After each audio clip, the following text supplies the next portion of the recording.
Mirasee. The idea there is not so much, oh, you're having this deep dive coaching where you're spending an hour with someone and unpacking all this stuff.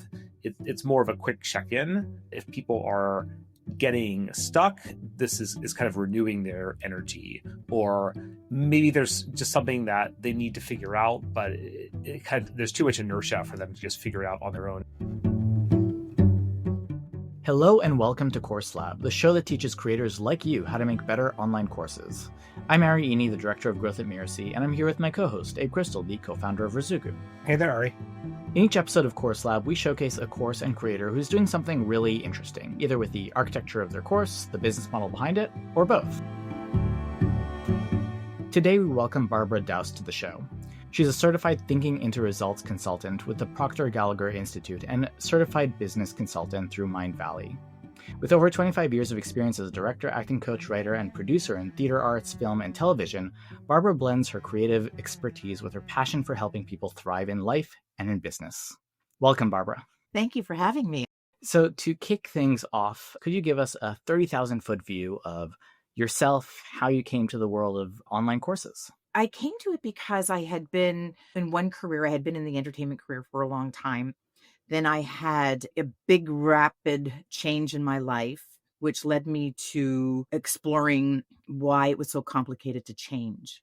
I faced dramatic, tragic change, and it uprooted my life as I knew it. So I went on a journey to find out why change was so complicated. And in that process was really seeking to heal myself. And as I took programs and worked with teachers and mentors, I started to evolve and just loved what I had been taught by these teachers and mentors. And I really had no intention of coaching. It's just that to certify, I had to work with people.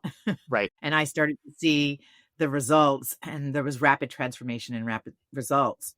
And as I continued to work one-on-one, I wanted to do more group coaching. And as I was doing group coaching, I got involved with Bob Proctor and his program, Thinking into Results. I was leading a lot of groups at that time and masterminds. I decided to branch out and develop my own programs based on areas where I felt certain concepts were missing from what I had already been teaching. I started to look for ways to design and create my own programs. And that's when I found Rizuku. Very cool. So tell us a little bit more about the programs that you have now. What are you currently working with people on? What were the elements that you were saying were missing that you wanted to create? So I really felt that using my background in theater and film and TV, I discovered working with a lot of people that they weren't embodying their dreams and goals, causing a lack of action for rapid transformation to occur, to take something and go big with it. The concept is to go after something you don't know how to do. But what gets in the way are people's patterns and programs, fears and doubts and worries. And I felt that using acting techniques, visualization, visioneering, writing, scripting, and leading people to become the lead actor in their own story and their own journey was the piece that I felt was missing with a lot of goal setting or goal achievement, because most people on average are going after goals that are 1%, 2%, 3% growth because it's based on what they already know how to do or what they think they know how to do. And I was looking for ways to help people feel their desire growing within them to take bold, massive action. And then I started developing programs around how to visualize, how to use the visioneering process, how to use repetition to reprogram, the subconscious mind, to build into the character they see themselves being. So it's really a concept of coming from the future and building the backward plan, the reverse engineering plan. That's very cool. And this topic is fascinating, really critical for anyone who's trying to support people in creating transformation. So first, just to orient ourselves a little bit, could you tell us a little bit more about what kinds of transformations you help people go through? Yeah, it all starts with finding that big, hairy, audacious goal that's really scary and exciting at the same time, and leaping into the concept of who that character is, who that person is. So it's really around the concept of who are you being? and then strategizing habit formation. What are the habits to let go of? What are the distractions to let go of? What are the lesser goals to let go of?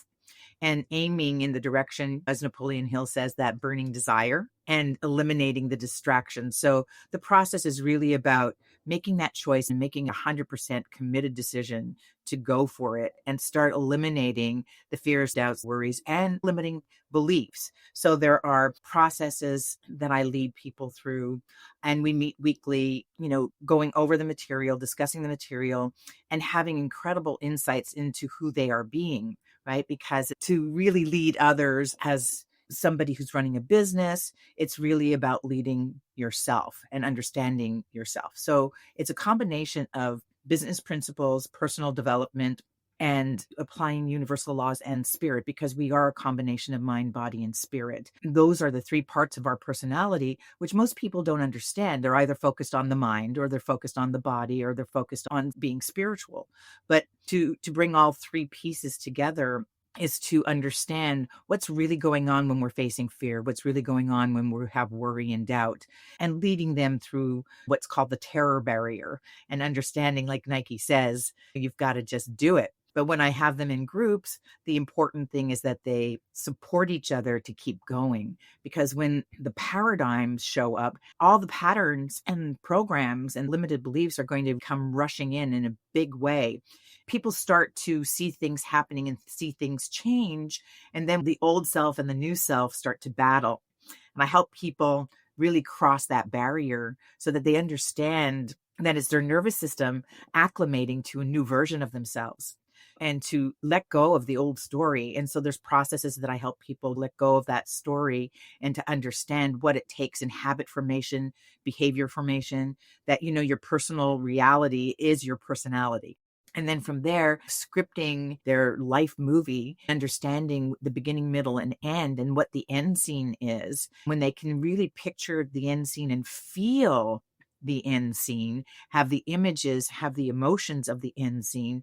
It's like an actor building their character for a play or movie, where they write the script, they start to imagine and think about costume, gestures, language, behaviors, tonality, all of that, and start making choices based on that image and understanding of what it looks like to be at that end scene.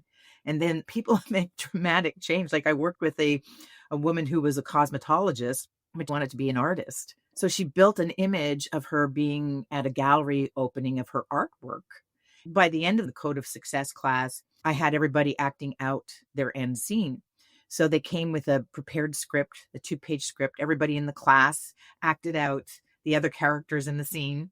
Within 2 months of that class ending, she sold all her cosmetology equipment. And within 6 months to a year, she was in several galleries. That's amazing.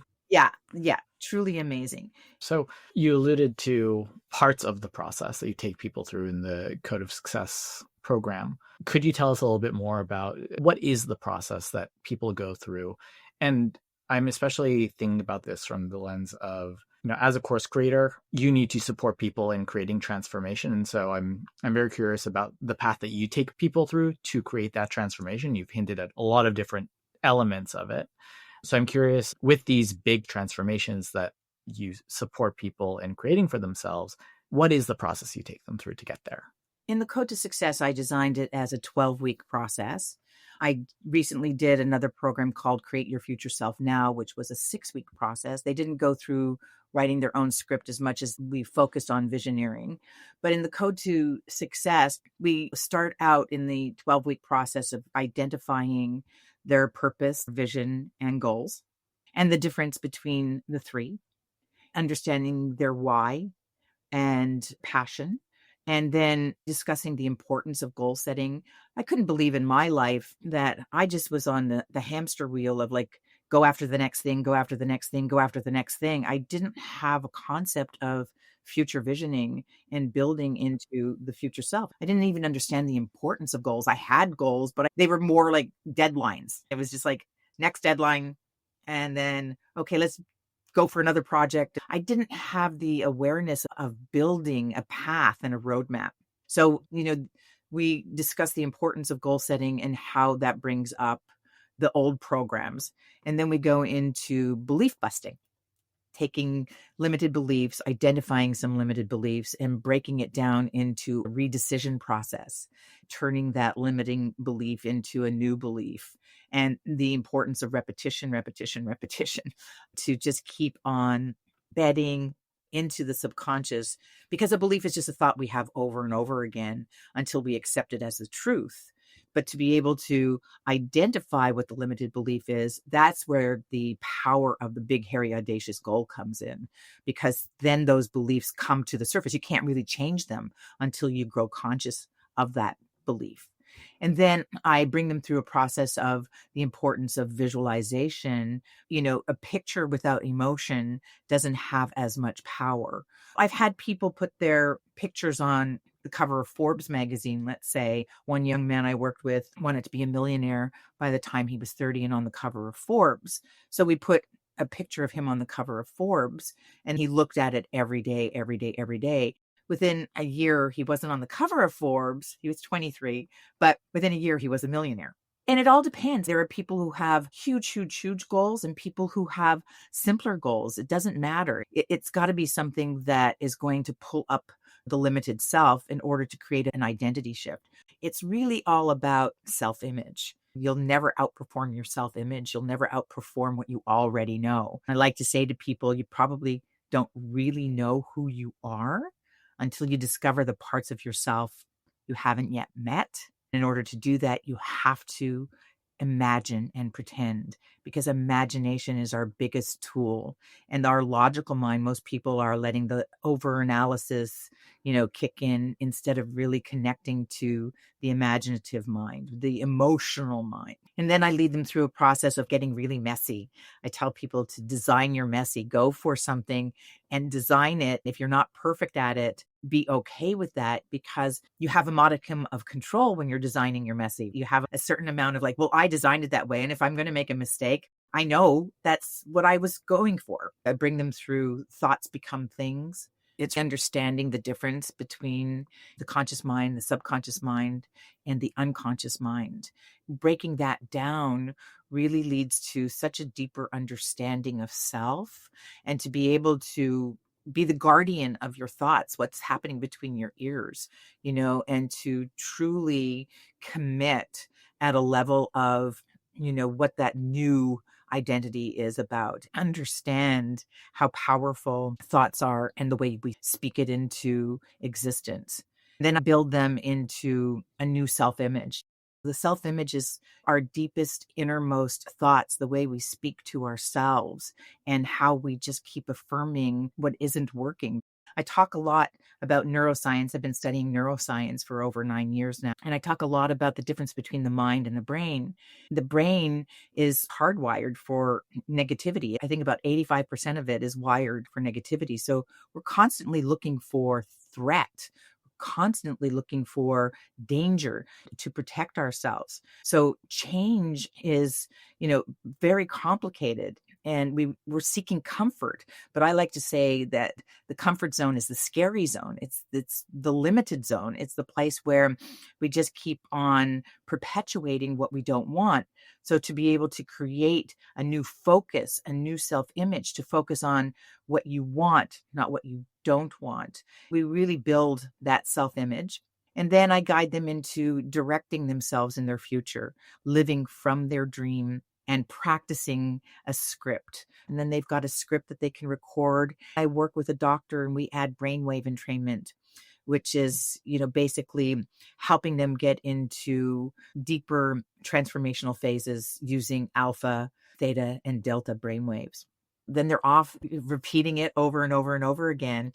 And the result from that is people call me and tell me, oh my gosh, this happened. They don't even know it's happening until it happens, or until they stop to think, did this happen? And they're like, well, I need to change my script because it's happened. Let's go for something else. One woman who she was in her 70s, just said, I know all this stuff. I know how to do all of this. This isn't anything new for me. She was very resistant and tough, but I held in there. And she held in there. By the end, she said that she went to her therapist, and the therapist basically said she's had a renaissance and there's no going back. First of all, thank you for sharing your process. This has been really fascinating. I have a few more questions, but Abe, you have a question? Well, just if you want to go into a bit more, like, what have you found to be effective in terms of helping people with understanding these ideas, but also applying them in the context of an online medium and teaching online? So for other course creators who are interested in working in similar areas related to mindset, related to psychology, those can be challenging areas in any context, but especially online where you don't have the richness of in-person communication. So just wondering if you have lessons learned to share there. Well, it's been very helpful having Rizuku and the platform. My process is that I design a PowerPoint. And the nice thing about Rizuku is that you can pull from other classes.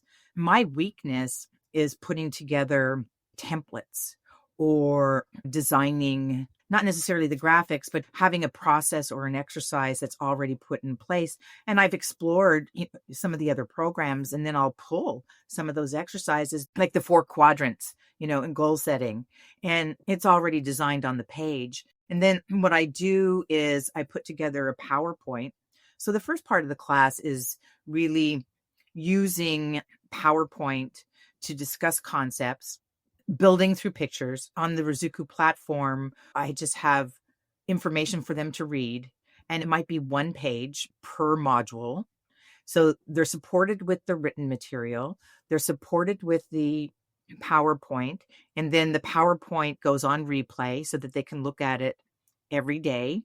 And then there are exercises, and they commit to doing either the exercise daily, but they have to have it prepared. The one thing that I do, I put people into breakout rooms.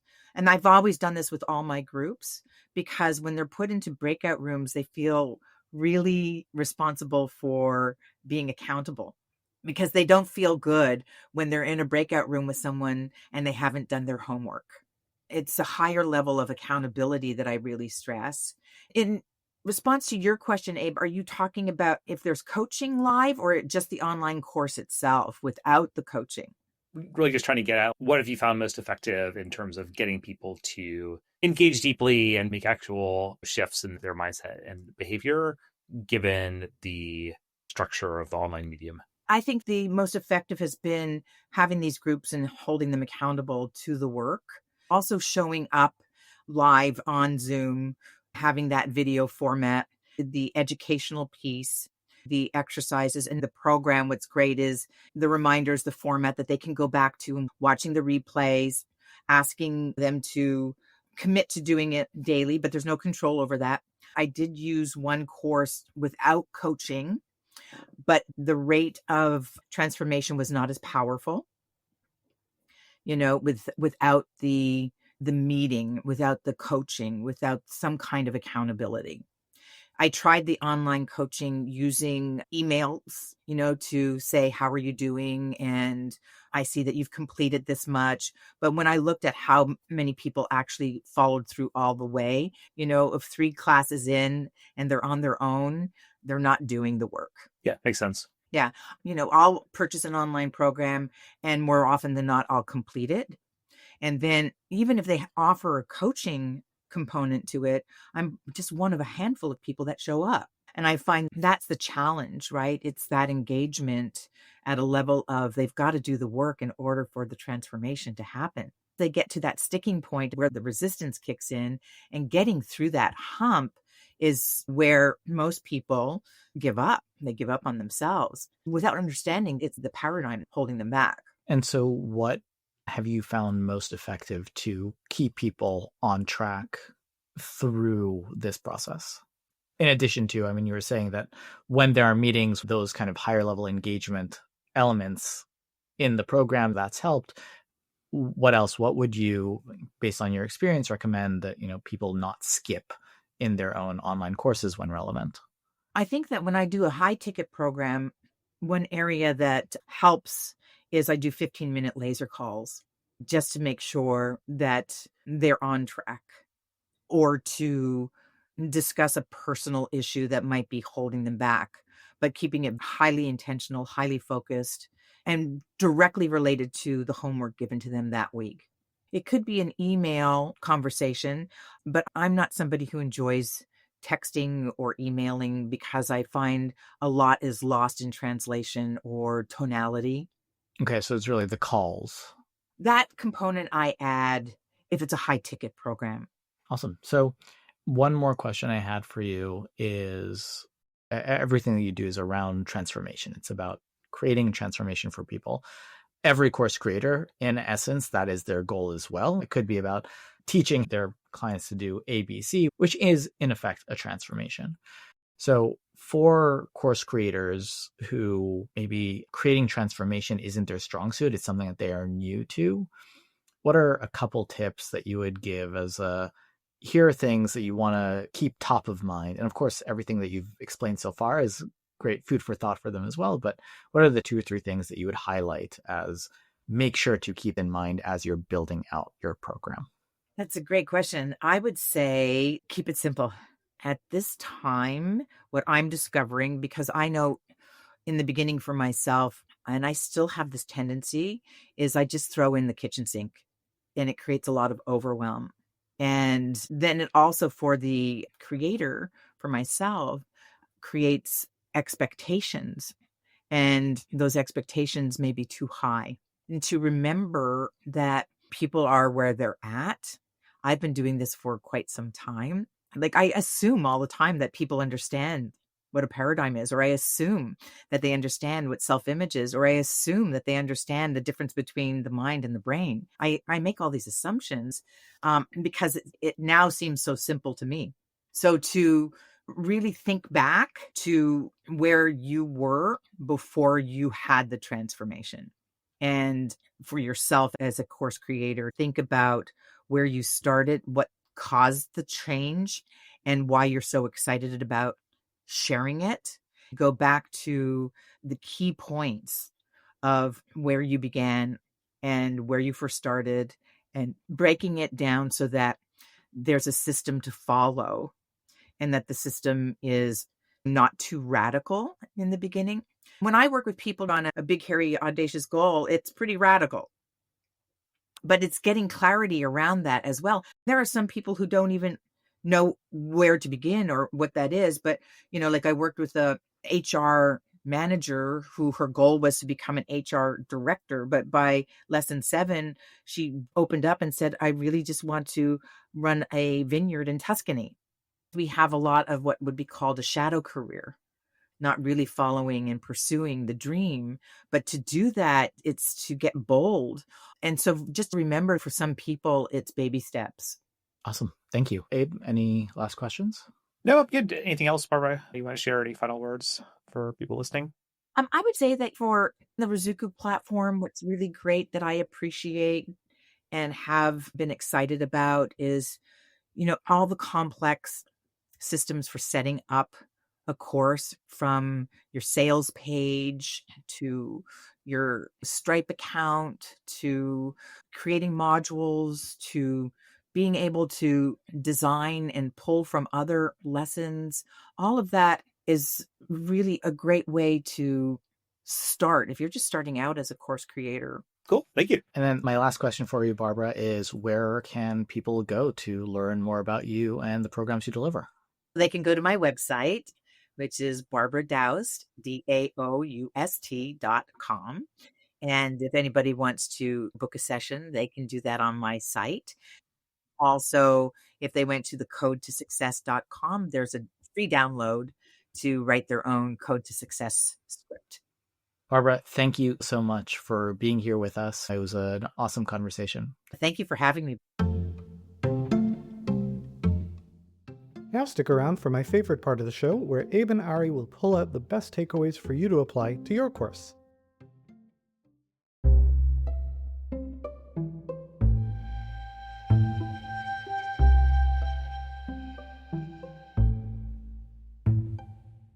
All right, Artie, it's time for debrief of conversation with Barbara. And as many professional speakers are able to do, she was able to thoroughly and succinctly describe her approach and techniques, which is great for listeners and challenging for people debriefing, because she covered it all point by point. Absolutely. So I don't have a ton here. I guess one thing I thought was interesting is, we've talked many times about the importance of coaching and supporting participants through a program, and how it's important to have different forms of support so that people aren't just entirely on their own. The specific format that Barbara said is effective for her, and can be a takeaway for people. It's using very quick 15-minute laser coaching sessions. The idea there is not so much, oh, you're having this deep dive coaching where you're spending an hour with someone and unpacking all this stuff. It's more of a quick check-in. If people are getting stuck, this is kind of renewing their energy, or maybe there's just something that they need to figure out, but there's too much inertia for them to just figure it out on their own. But in that quick call, you find that they just need to talk about it a little bit, and then they can get moving again. I think that's definitely a tool people could add to their toolbox if they're not doing something like that already. Yeah, absolutely. And I would just encourage people, if they are doing that, keep it to 15 minutes. The reason this works is because it is focused, as she said. And so making sure to keep it that way, because a lot of coaches have the tendency to want it to be more expansive. So as Abe said, as Barbara said, do not keep it focused. Anything else on your list to review? Just wanted to encourage anyone who is working on creating a transformation for the people that they are working with, just to listen to Barbara's process, even if you don't use the same process. It is based on her expertise and background and all that, but the process she takes people through is a great foundation for, creating a transformation, supporting people through a transformation. So just listening to that again, if you're kind of in the midst of that, to get all the great insights that she shared. Sounds good. All right. Barbara Daoust is a success coach and business growth accelerator. She helps entrepreneurs take bold action on their dreams, accelerate their business growth, and achieve rapid results. You can find out more about her and her course at barbaradaoust.com. That's Barbara, DAOUST.com, and you'll find the link in the show notes. Thanks again for listening to Course Lab. I'm Crystal, co-founder and CEO of Rizuku, here with my co-host Ari Eni. Course Lab is part of the Mirasee FM podcast network, which also includes shows such as Making It and Just Between Coaches. If you'd like to hear more from Course Lab, you can follow us on YouTube or wherever you listen to your favorite podcasts. And of course, if you enjoy the show, we always appreciate a starred review. It really does make a difference. Thank you, and we'll see you next time.